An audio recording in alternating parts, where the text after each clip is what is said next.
మా latest videos కోసం మా ఈ తెలుగు న్యూస్ ఛానల్ సబ్స్క్రైబ్ చేసి గంట సింబల్ యాక్టివేట్ చేసుకోండి. 2024లో ఫిబ్రవరి 16న రథసప్తమి రాబోతోంది. మాఘశుద్ధ సప్తమి సూర్య భగవానుడు పుట్టిన తిథి. సకల జగత్తుకు వెలుగునిచ్చే సూర్యుడు రథాన్ని ఎక్కి తన దిశానిర్దేశాన్ని మార్చుకునే రోజు ఇది. భూమిపై జీవరాశులు సుభిక్షంగా మనగలుగుతున్నారంటే అందుకు కారణం సూర్యుడే. ఈ కారణంగానే భానుడిని కనిపించే దేవుడు అని అంటారు. ముఖ్యంగా భక్తులు సూర్య జయంతి రోజు సూర్యుడిని ఎక్కువగా పూజిస్తారు. ఈ రోజు నుంచే సూర్యుడు 7 గుర్రాలపై రథంపై దక్షిణాయనం ముగించి పూర్వోత్తర దిశగా ప్రయాణం సాగిస్తాడని భక్తులు విశ్వసిస్తారు. మాఘ సప్తమి నుంచి రానున్న 6 మాసాలు ఉత్తరాయణ పుణ్యకాలంగా పరిగణిస్తారు. జీవకోటికి చలి తొలగించి నూతన ఉత్తేజాన్ని నింపే సూర్య భగవానుడికి కృతజ్ఞతలు తెలిపే పండుగే రథసప్తమి. రథసప్తమి ముందు రోజు రాత్రి ఉపవాసం ఉండి మర్నాడు ఉదయం సూర్యోదయానికి ముందుగానే నిద్రలేచి స్నానం చేయాలి. స్నానం చేసేటప్పుడు మగవారు 7 జిల్లేడు ఆకులు, ఆడవారు 7 చిక్కుడు ఆకులు తలపై భుజాలపై ఉంచుకొని స్నానం చేయాలి. అలా స్నానం చేసేటప్పుడు సప్త అశ్వములు గల ఓ సప్తమి, నీవు సకల భూతములకు లోకములకు జననివి, సూర్యునికి తల్లివైన నీకు నమస్కారము అని ఒక నమస్కారం చేసుకోవాలి.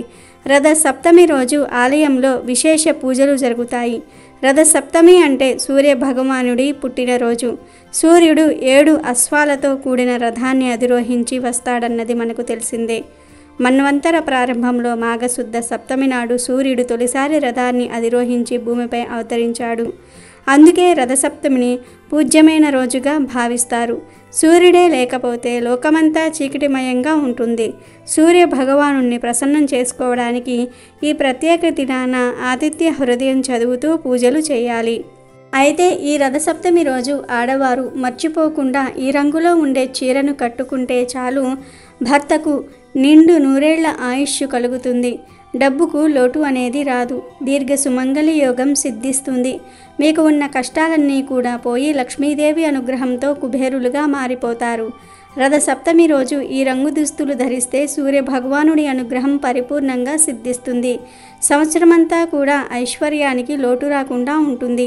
మరి ఇంతకీ రథసప్తమి రోజు ఏ రంగు దుస్తులు ధరించాలి అనే విషయాన్ని ఇప్పుడు మనం ఈ వీడియోలో వివరంగా తెలుసుకుందాము. ఫ్రెండ్స్, అంతకన్నా ముందు ఈ వీడియోకి ఒక లైక్ కొట్టి మా ఛానల్ని సబ్స్క్రైబ్ చేసుకొని మాకు సపోర్ట్ చేయండి. ఎందుకంటే మాకు మీ సపోర్ట్ చాలా అవసరం. మాఘశుద్ధ సప్తమి తిథి రోజు రథసప్తమిని చేసుకోవటం ఆనవాయితీ.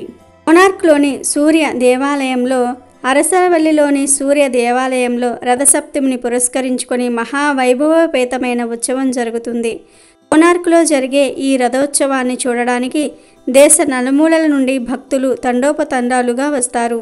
ప్రతిరోజు సూర్య నమస్కారాలు చేయటం మంచిది. రథ సప్తమి నాడు చేస్తే మరీ మంచిది.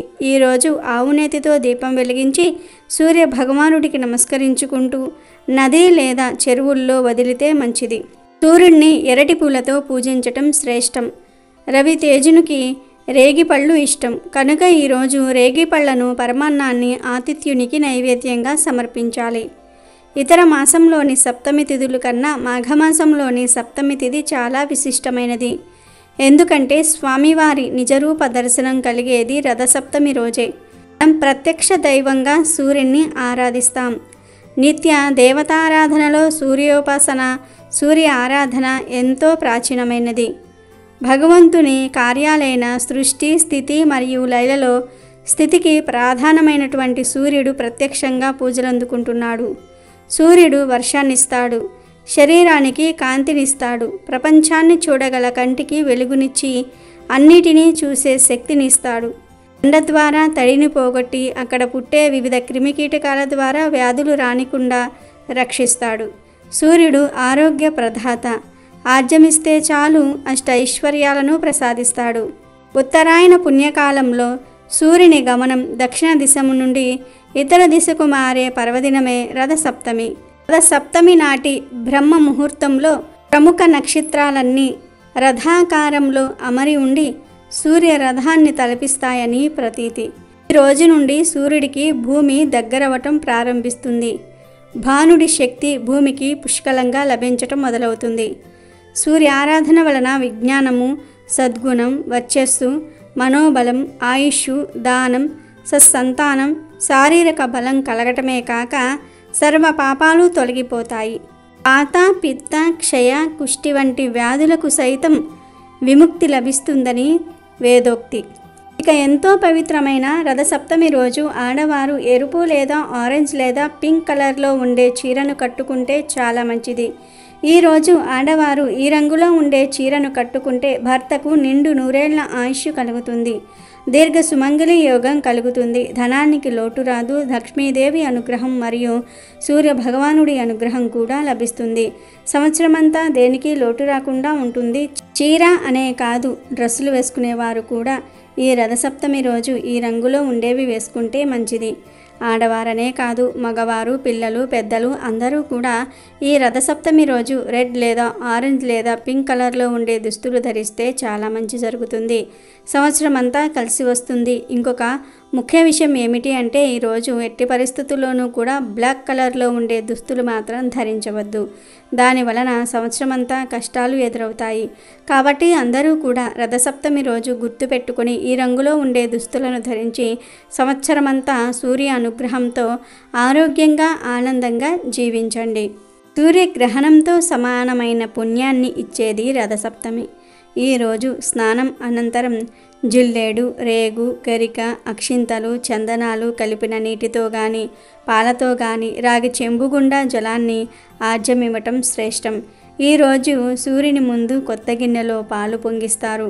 ఇలా చేస్తే ఆ ఇంట సంతోషము, సౌభాగ్యము, ఐశ్వర్యము పొంగి పొర్లుతాయని నమ్ముతూ ఉంటారు. ఆ తర్వాత సూర్యుని ఎదురుగా పాయసాన్ని చేసి చిక్కుడు ఆకులతో నివేదన చేస్తారు. ఎర్రని పువ్వులు, ఎర్రని అక్షింతలు, ఎర్ర చందనంతో సూర్యుని పూజిస్తే ఆయురారోగ్యాలు, సంతానము కలుగుతాయని ప్రతీతి. ఈ పవిత్రమైన రోజున గురువుల నుండి మంత్రోపదేశం పొందిన స్త్రీలు కొత్త నోములు ప్రారంభించిన విశేష ఫలితాలు వస్తాయని ప్రతీతి. సూర్యుడు ఉదయించడానికి 48 నిమిషాల ముందు సూర్యుడిని మందేహులనే రాక్షసులు ప్రయాణించకుండా అడ్డుకుంటారు. ఆ సమయంలో ఎవరు సూర్యుని బలం పెరగడానికి ఆతిథ్య హృదయం, సంధ్యావందనం లేక సూర్య ఆరాధన చేయటం ఇవేమీ చేయలేని వారు 4 దోషిళ్లతో నీరు వదిలి ఆజ్యం ఇచ్చి నమస్కారం చేసుకుంటారో వారికి సూర్యుని అనుగ్రహం విశేషంగా లభిస్తుంది. ఎందుకంటే సూర్యుడు నమస్కార ప్రియుడు. పూజలేమీ అవసరం లేదు. భక్తి శ్రద్ధలతో ఆయనకు నమస్కరిస్తే చాలు, ఆయన అనుగ్రహాన్ని కురిపిస్తాడు. కనుక రథసప్తమి రోజు అందరూ కూడా ఈ నియమాలు పాటించి సూర్య భగవానుని అనుగ్రహాన్ని పొంది ఆయురారోగ్యాలతో జీవించండి. రథసప్తమికి చిక్కుడుకాయలతో రథం తయారు చేస్తారు. 7 చిక్కుడుకాయలతో చీపురు పుల్లలతో రథం చేస్తారు. ఈ రథం మీదకు సూర్యుడిని పిలుస్తూ ఉంటారు. చిక్కుడు ఆకుల్లోనే ప్రసాదం పెట్టి నివేదన చేస్తారు. చిక్కుడు ఆకుల్లోనే ప్రసాదం తింటారు. పూర్వం రోజుల్లో అయితే చిక్కుడు పాదు కిందే సూర్యకిరణాలు పడే చోట పొయ్యి పెట్టుకుని ప్రసాదం చేసేవారు. ఈ అవకాశం ఉంటే చేసుకోవచ్చు, లేదంటే సూర్యకిరణాలు పడే చోట చేసుకున్నా మంచిదే. ఏదీ కుదరకపోతే ఇంట్లో స్టవ్ మీద చేసుకున్నా సరిపోతుంది.